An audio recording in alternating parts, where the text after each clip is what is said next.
Welcome to the show. Thank you for joining our podcast, Parts, Power, and Leadership, where we explore the experiences of women in leadership through the lens of internal family systems. Co-hosted by Ruth Hescock and Kristin Tand.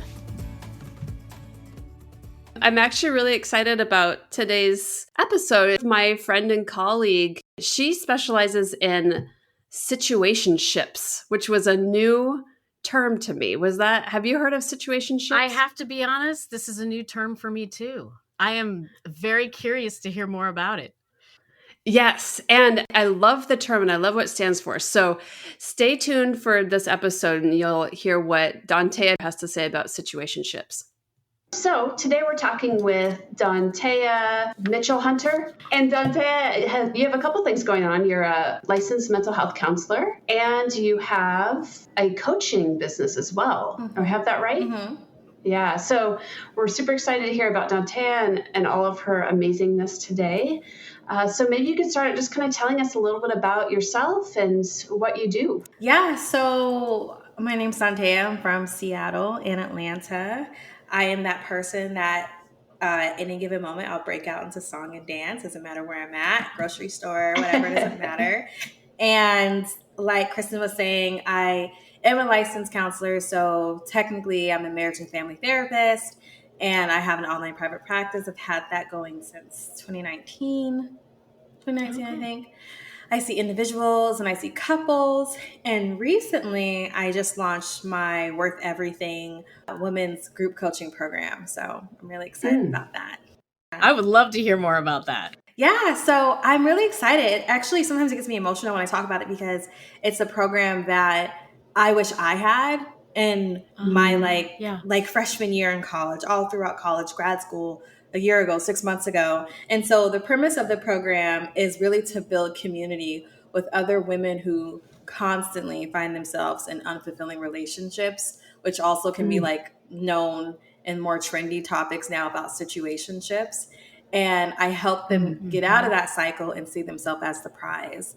So that's what we do together. And there's like 4 modules and short videos and short lessons, but really I love the idea of coming together and talking about, say, the lessons like on self-worth or how living a life based on your values alone, and coming together and like talk about that. And I share experiences, stories. They share stories and experiences of growth and or stuck points. So it's really nice.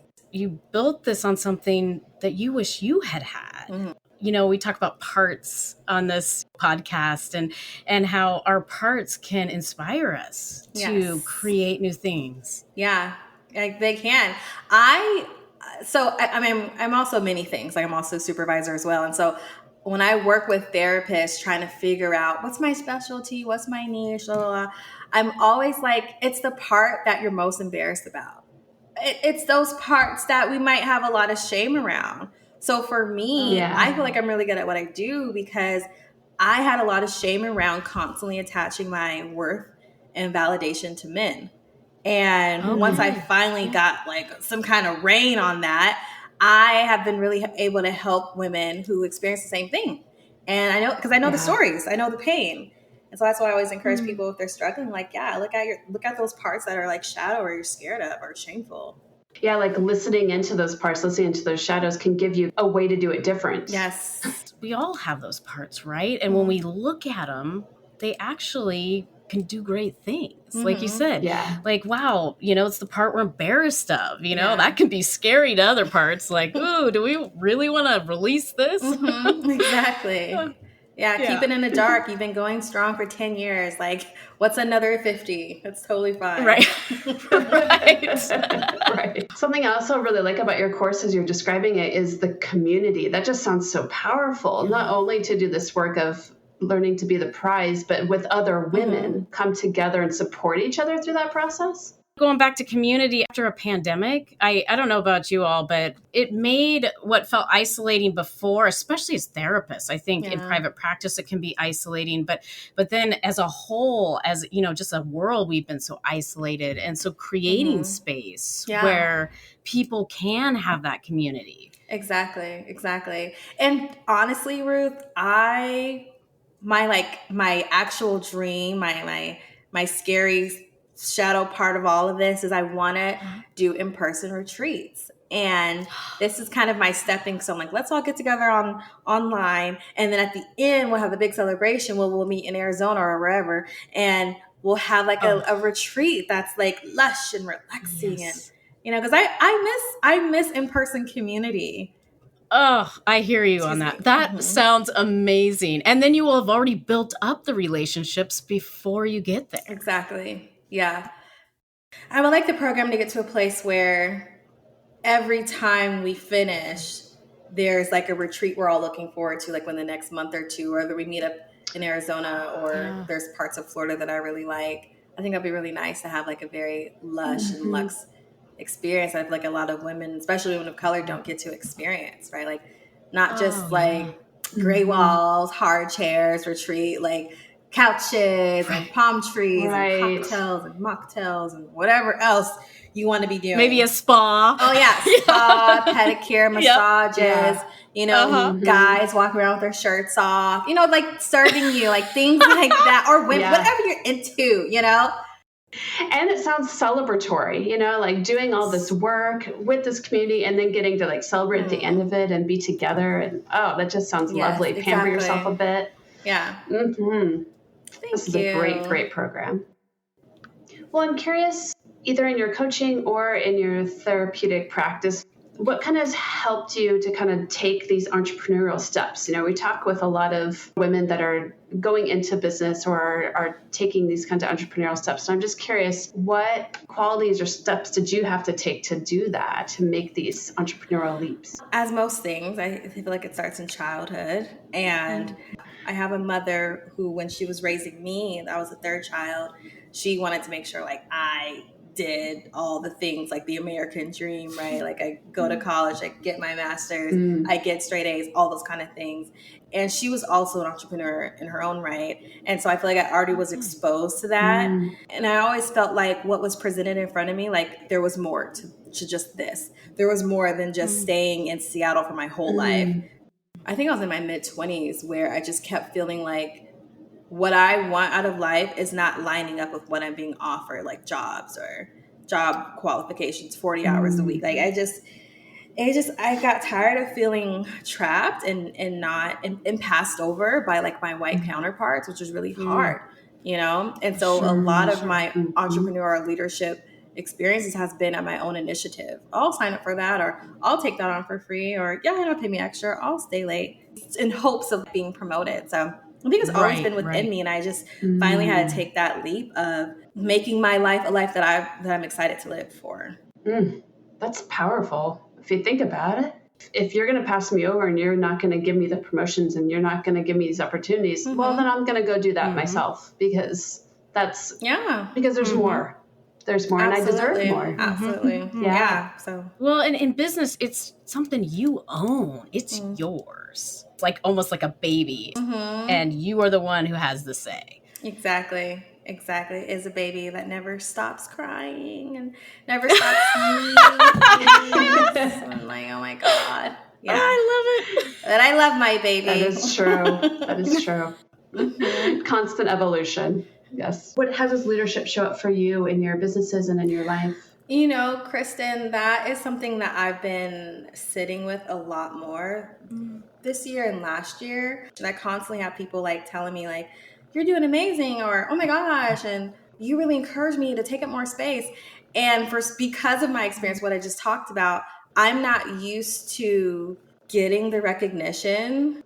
And so it's just really nice to just have people see me in the place that I've always wanted to be, and not a place of boasting, a place of like, I have been there. So let me tell you what not to do, and let me really express you how I've been there. And so this program, like I said, I get emotional when I talk about it because I wish I had it. And I get excited to work with many more women on like, you don't have to live this way. Yeah. You know, so I see myself as kind of like, I guess a leader in like a broad sense, because it's my program. I'm the one showing up and doing these calls. However, I see myself as like a guide, and someone to look towards. Like, if you could do it, then I can do it. Yes. Yes. If that answers your question. You're a leader. Yeah, I mean, well, what I was thinking as you were saying that was like a leader through example and a leader through your experience and owning your experience and speaking about it unabashedly and truthfully and with passion. And it's inspiring to others. If she can do that, I can do that. I just needed a model for it. Yeah. And you said taking up space. I can't tell you how much that comes up, right, Kristin, in this podcast, and about how many parts, right, influenced by different life experiences can feel like it's not okay. And then realizing, oh my gosh, it is okay to take up space. Yes, it is. I've even had people, I joined a business group here in Savannah, like for women, and they make fun and they're also being serious. Like, Dontea, you're so direct and like you're to the point. Like, I always know where I stand with you. And I was thinking to myself, I was like, that's actually not a bad thing because I live so much of my life. And the other part of myself where, yes, and perfectionism and people pleasing and I don't want to make you upset. It's about you, not me. I'll hold my feelings. And now I say what I don't like. I say what I'm not going to accept. And I offer like, this is how we can interact with each other, you know? Yes. So it's just a really cool space to be in and a new space to be in for myself. Oh, yeah. My first reaction when you were saying that was when someone is that direct, it increases trust for me. There's not like any kind of secret agenda. There's not any kind of manipulation. Those are all my parts. But I know who you are. It feels safe as a piece of it. Which is interesting because often people pleasing parts that really resonated with me when you talked about that is like they're often protectors, right? They're trying to protect ourselves, right? By keeping, I don't want you to get upset, you know? And yet that can break trust in relationship. You're right. Exactly. Yeah. People pleasing, perfectionism was my jam. And so it's very easy to slip back into that. And I get these visceral memories of what it's like to be silent, to silence myself. Yes. And when you say visceral, like embodied, like you can feel that. In my body. Like I can like literally feel myself wanting to like rage. You know, it's almost like my body's saying, we're not going back to that place again. So instead of this feeling comforting, we're going to make it feel like very unpleasant. You know, and then I just like start spiraling and circling and I get anxious. And I just don't like to feel that way more than I already do, you know, from day to day. Sure. Yeah, absolutely. It doesn't feel good. So I'm not going to do that. I'm not going to go back to being silent. Yeah. And I love that you said rage. I love rager parts. I just feel like, you know, we talk about how anger gets a bad rap, but I'll tell you what, like when we talk about IFS and parts, I often feel like ragers, angry parts, like they want to be heard. They are sick of taking shit. Yeah. Yeah. Yeah. I tell my people, like, I think I'm due for a rage moment.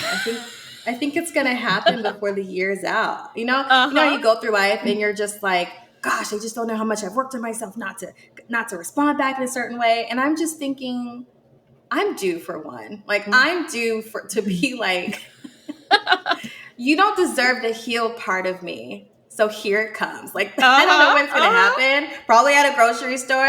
It's happening. Like, it's happening. I love it. Almost like you embrace it. You're like, let's do this. This needs to come out. It's important and needed and due. Like, I will channel my like Xena warrior princess, and we'll have a moment. Yeah. When you were just talking about not being seen, being short, but also being a woman of color, has that been part of that experience too? People not seeing you, people bypassing you. I would imagine you can only go along swallowing that for so long before it's like, this isn't going to happen. Yeah. Well, especially, you know, like I'm from Seattle. It's very white there. Oh, sure. Yeah. Those microaggressions happen so often. Yeah. And I'm actually going back home and I have to like prepare myself. Like, that's what I'm saying. I'm due. And so we'll see what happens. Yeah. And it's hard. People either don't see me because I'm short or people don't see me or don't want to pay attention to me because I am Black. And, you know, I'm just over it. Yeah. You know? Yeah. Well, and I mean, we need our protectors, that I say you can't cure normal, right? It's like, protectors are still needed. It's like you talked about, well, the healed part of me, but I mean, those other parts are needed at times. Yeah. Exactly. I'm not Gandhi. I don't inspire to be Gandhi. Like this is me. Yeah. Yeah. Unabashed. Yes, exactly. Yeah. Are there other challenges that you've experienced, or maybe even the opposite, like successes that you've experienced along this journey to being an entrepreneur? I think for me, who like a recovering perfectionist, it's very hard to see the success points. Oh, okay. Right? Because it's like, okay, done. Next carrot. Okay, next carrot. Okay, next carrot. Next, like, it's just like, I don't give myself that time to celebrate, and I want to do more of that. So I have to really think about that. Like, what are the success points? I mean, well, definitely joining LIM and increasing my fee and going out on my own and starting a private practice. I never, ever had plans of starting a private practice. Wow. Okay. My life had changed to where I was like, I need to make $500 more a month. I just need to make $500 more. I was like, how can I do that? Let me open a private practice. Okay, I don't want to brick and mortar, which I learned what that actually meant that same year. So that was 2018 when I learned what that meant. And then I wanted to be online. And I kept getting so much shit about like, why would you want to be online? Why don't you want to be in person? Well, I don't want to work with you if you're not in person because I feel like it's going to be different. So I just pushed through and then boom, here we are. If you're listening to this episode, I bet you're wondering what behaviors you're doing that keep you from getting your needs met and ending up in situationship after situationship. I got you. I've created a situationship quiz and I'm so excited about it. Take the quiz to discover more behaviors and more tips for navigating situationships, because I know you're in more than one right now. No judgment, boo-boo. I used to have 5 situationships at a time. Yes. So you're not alone. You can find the quiz at www.dontea.co/quiz. That's DONTEA.co/quiz. I'll drop it in the show notes as well. Okay, back to the episode.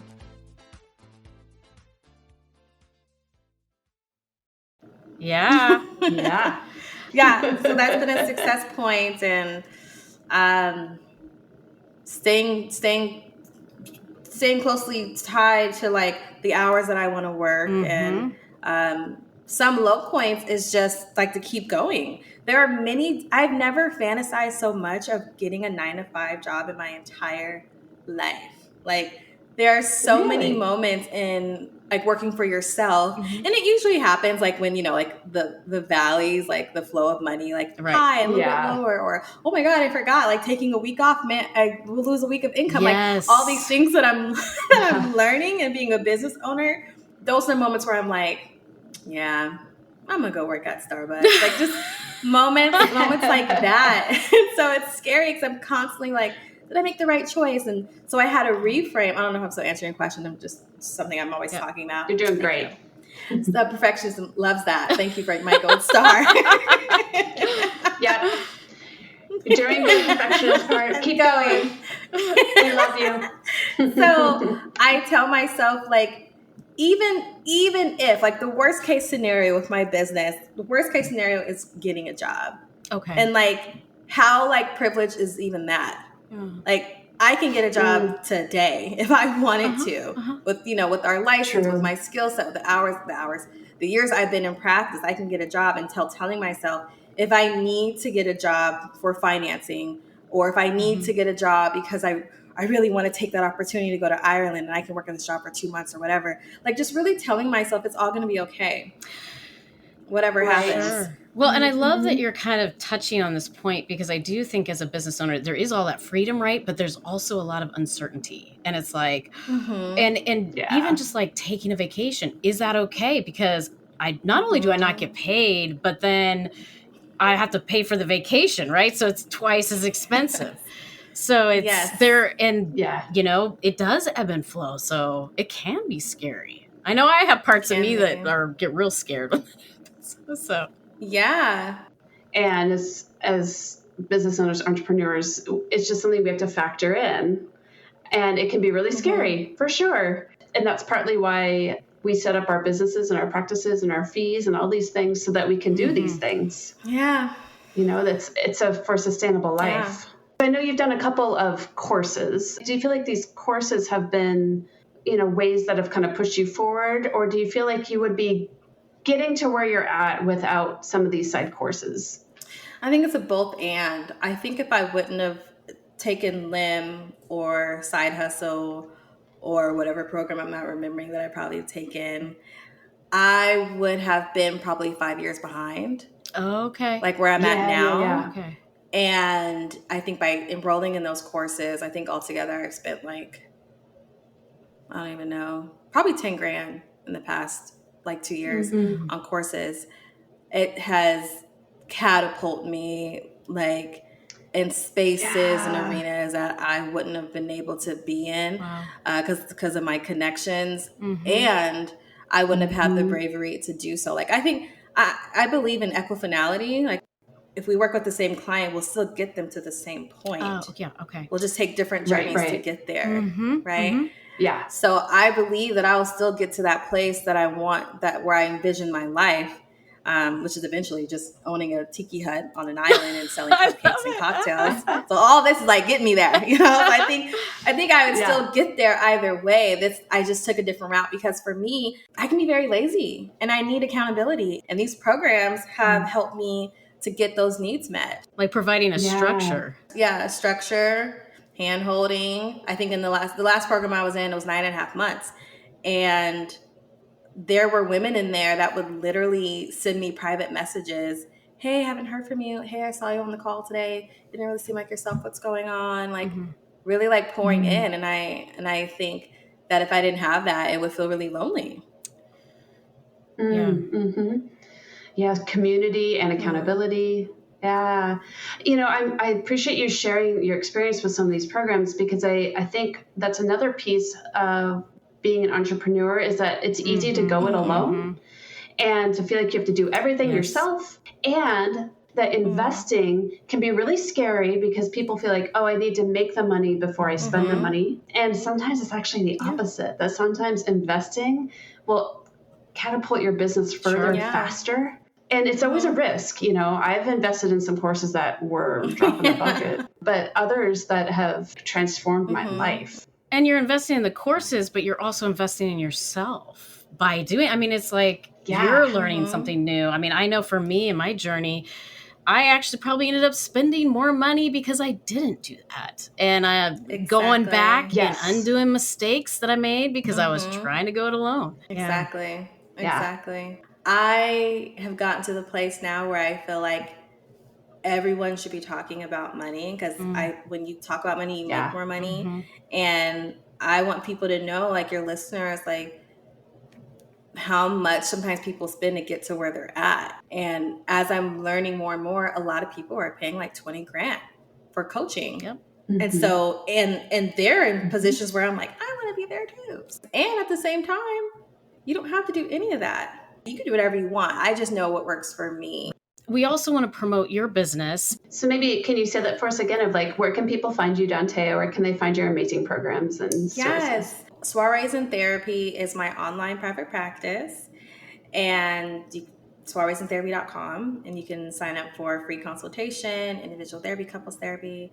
I also have a coaching business I have a program. It's called Worth Everything. And it's for women getting out of unfulfilling relationship cycles who want to see themselves as the prize.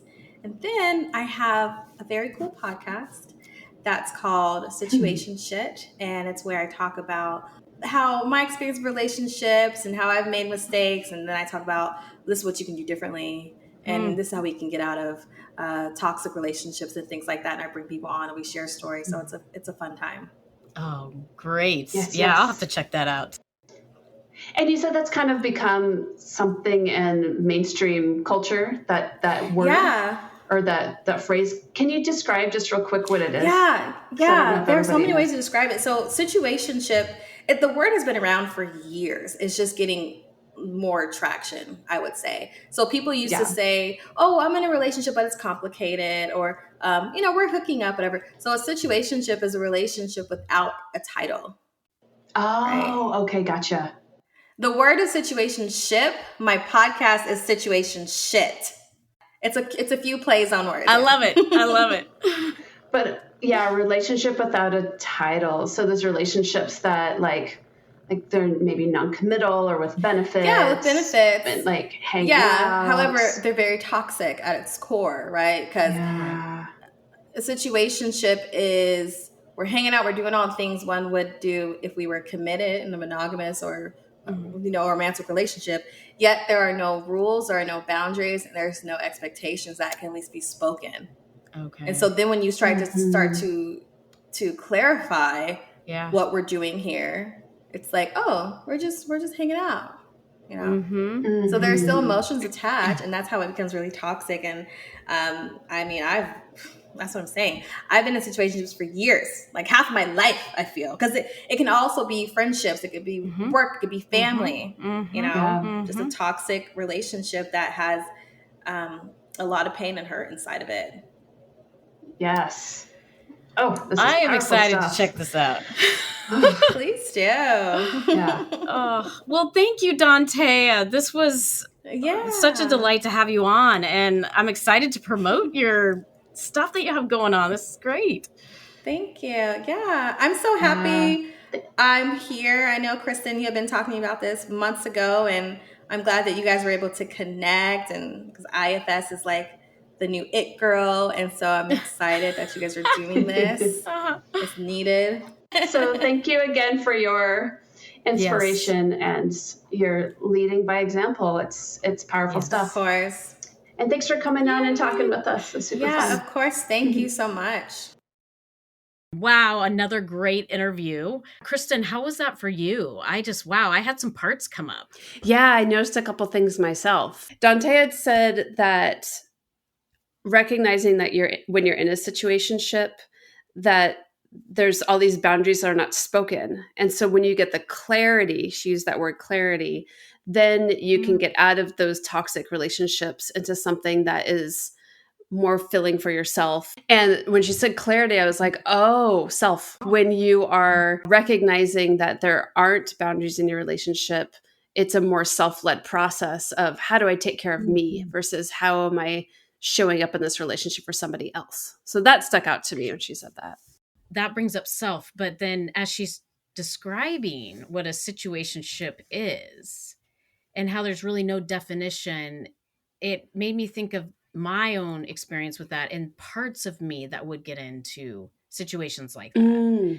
And as I reflect on that, I would say often my younger parts would be drawn to something that is not defined, right? But it fulfills some kind of a need that a part probably holding a lot of burdens is attracted to. Right. Like a part that experienced burdens and a part that might feel lonely. A part that is probably young, felt maybe abandoned emotionally or whatnot. And just having that other person present eases some of that almost existential anxiety. Yet it's not real connection. It's not real relationship. Oh, I love that. That's a really good description. And relatable, right? Like just having someone else there with you makes you feel less lonely, even though you might not be seen even more. Right. You could be even more lonely in a toxic situation, yet the young part doesn't know that. It just sees another human. Totally. Yeah. But having a word for it allows us to develop some awareness around it, that this is a real thing. Yeah. And those trailheads, as we call them in IFS. Oh, why am I doing that? Why do I keep ending up in those relationships? And that's what sounds like Dontea's course completely encompasses and comprehends for people, is the big picture and how to get yourself out of that. What a powerful journey. It's good to know how to get out of toxic situations.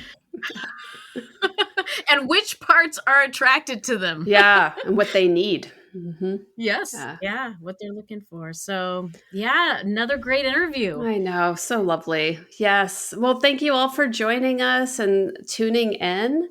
Again, if you like this episode, please give us a like or send us a comment. We'd love to hear from you. And we will see you, hear you. We'll see you next time. See you next time.